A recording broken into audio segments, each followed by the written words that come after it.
President Cyril Ramaphosa is facing an uphill battle if he wants to retain his ANC leadership for another term. He suffered a knock with the Phala Phala farm saga. Now, the largest branch of the ANC has seemingly turned its back on Ramaphosa for his lack of support for former President Jacob Zuma. Over the weekend, newly elected ANC KwaZulu-Natal chairperson Siboniso Duma had to calm thousands of party members who booed the president. The minute Ramaphosa walked in to take his seat, delegates started singing wenzeni uZuma, which translates to "What has Zuma done?" For more on this, let's speak to governance expert Sandile Swana and Professor Zweli Ndevu, Director of the School of Public Leadership at Stellenbosch University. Gentlemen, my thanks to you both. Let's start with you, Mr. Swana. So, President Ramaphosa, this time yesterday, there was a great deal of confusion about whether he was going to KZN or not. He went, got booed, but faced it. So did he win the psychological battle, do you think? The battle of minds? Yes. So you lectured Stellenbosch, Can I begin with you, sir, Mr. Swana first, and then we'll come to Professor Ndevu? Yes, I don't think we can even talk about Ramaphosa winning any psychological battle yesterday. The only thing that he would have done would have been at least to say KwaZulu-Natal, politically he is rejected, but at least he can still show that it is not a no-go area, although his mate was routed completely. I mean, Zigalala is not even in the additional members from what I understand now. He's completely out. So he lost completely, and in other provinces he would have gone there and would not have talked about even a psychological battle to celebrate when his state has won. So right now I think he is routed, but I think the new chair, Duma, was correct in saying that there's only one ANC, it's a unitary structure. So that was a good approach.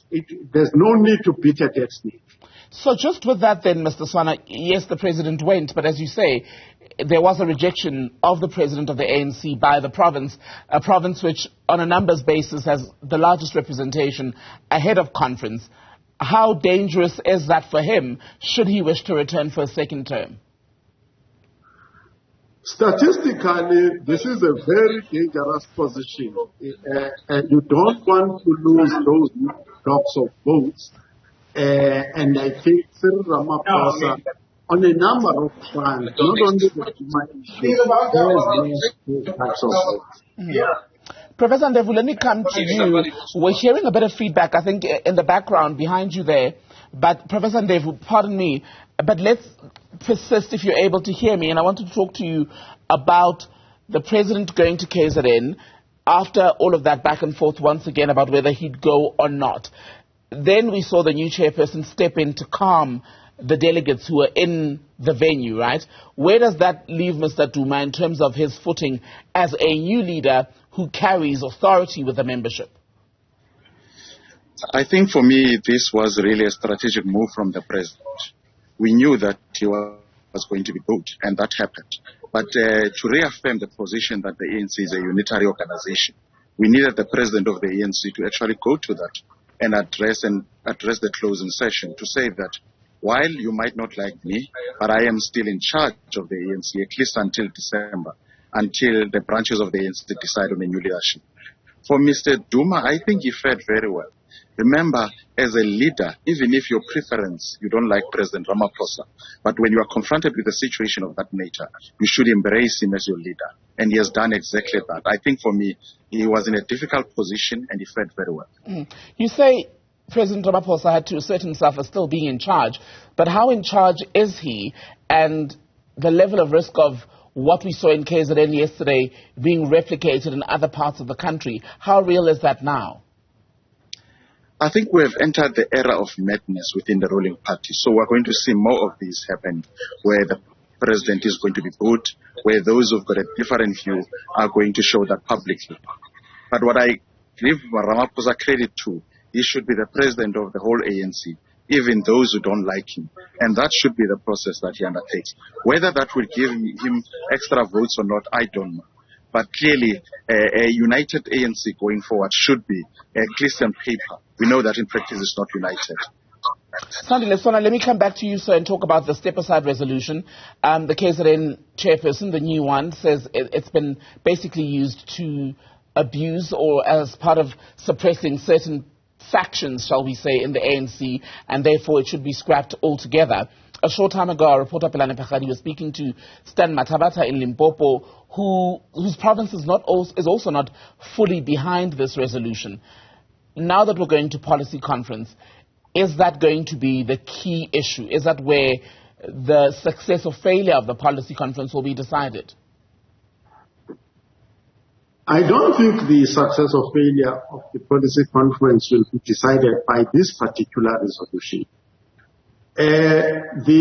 I am one of those, let me be upfront with you, I am one of those who felt that the step-aside resolution should not have been written, it should not have been adopted, because when you read the ANC constitution, there is no offense that is under discussion now that you cannot process through the constitution of the ANC, including those that are listed in the resolution.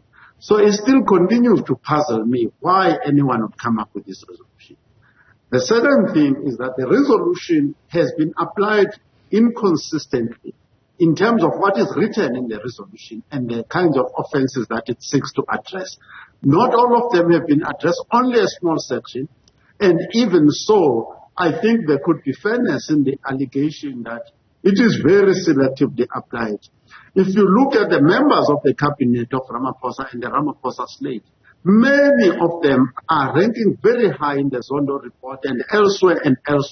And you may even find that the monies that they have mismanaged or stolen even are greater than the ones who are being chased out of office, etc., etc.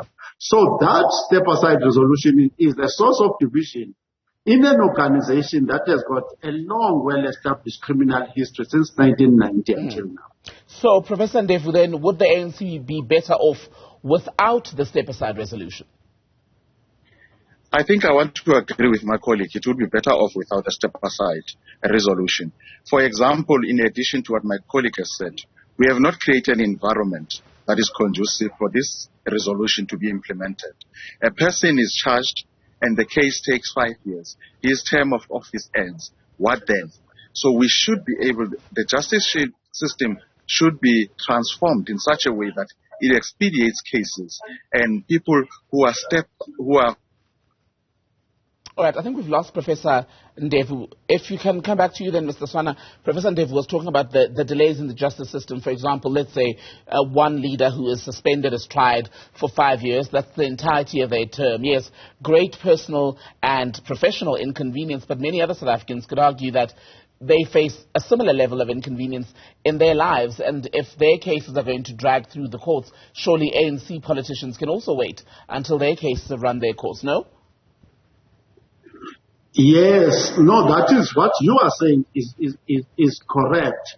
I won't bring the justice system into this necessarily in this way.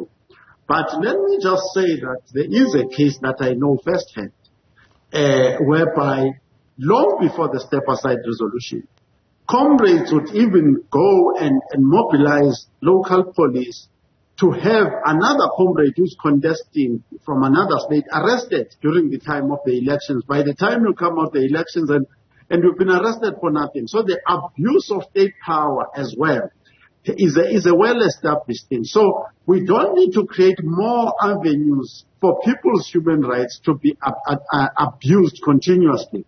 For instance, these people, even if the charges against Ismail Khashoggi were to be dropped after the December conference, they will still be comfortable.